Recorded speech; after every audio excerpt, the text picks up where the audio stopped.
Hi everyone, I'm Any New Province, and this week we're playing Ninja Martyr for Net Benefits, the series where we explore the benefits of net decking in Pauper. Bright Blue Desk 5-0'd with an awesome unique mono blue list this week that I had to try out. They're recurring their creatures in a variety of ways, they're countering their opponent's spells, and they're drawing extra cards. As always, you can find the deck list in the description down below. While you're down there, if you wouldn't mind liking the video and subscribing to the channel, I'd really appreciate it. It's a great way to let me know you've enjoyed everything, and it really encourages me to keep making great Pauper content. Alright, let's have a look at Ninja Martyr. The first important piece of Bright Blue's list is the 1-drops with enter the battlefield abilities that we're looking to commit right away. We have a great possible turn 1 play in Sage of Epicure that will allow us to set up our first 4 draw steps of the game. Fairy Miscreant comes next, and while it won't do much on turn 1, it will allow us to draw cards if we can find a second copy to commit to the battlefield. The rest of our 1-drops don't have ETB abilities, but they'll serve an important purpose as early attackers that can be ninjutsu'd back as early as turn 2. Bright Blue chose a split of Cloud Sprite and Zephyr Sprite to not only increase the number of fairies on the battlefield, but to also hedge for spells like Echoing Decay and Echoing Truth. Finally, we have Phantasmal Bears that dies to a soft breeze, but gets in a bit of extra damage on each attack in those matchups where we've really gotta be the beatdown. Our turn 1s are going to look pretty similar with this deck. We'll play an island and then commit one of the value 1-drops I just mentioned. This will set us up for consistent and early ninjutsu, the package I'm going over next. The first ninja we'll be looking at is Mistblade Shinobi. Its stats are definitely nothing to write home about, but its ability to repeatedly bounce creatures is no joke. If we have a couple of these swordsmen connecting each turn, our opponent may find it difficult to stick a threat. Backing up Mistblade on the bounce plan are some non-creature spells in Unsummon and Snapback.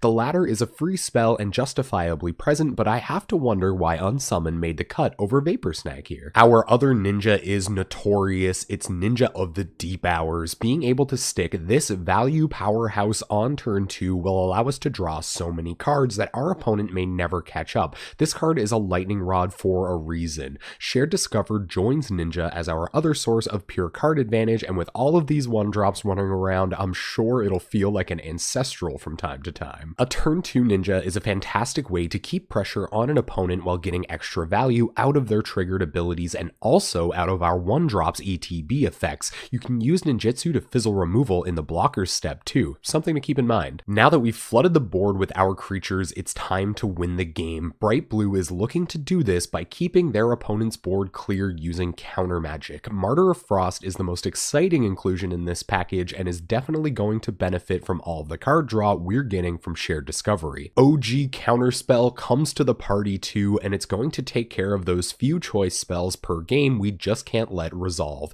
Finally, Spell Stutter Sprite serves as a recursive counter magic while we're picking it up with ninjas and surrounding it with its fairy friends as the turns wear on. Mistblade Shinobi and Unsummon are going to do a lot of work keeping our opponent's board clear while we peck in our lethal damage with 1-drops. When our opponent does try to commit their creature again, we'll be ready with counter magic to buy us that 1 turn we need to finish them off. Our mana base this week is nice and simple. We've got 14 basic islands. We want all of our mana to enter the battlefield untapped so that we can commit 1-drops right away. Our sideboard begins with 2 copies of Aqueous Form, a way to make sure our ninjas always get in for damage triggering their abilities. We have 1 copy of Piracy Charm for picking off a choice creature on our opponent's side or pumping one of our creatures for lethal. We have a copy of Void Snare for a bit more bounce, a copy of Augury Owl to make sure we scry into the right spells, a copy of Echoing Truth to deal with all of our opponent's elf tokens, a copy of Sigil Starfish, more scry. We have 4 copies of Prodigal Sorcerer for pinging down our opponent's X1s,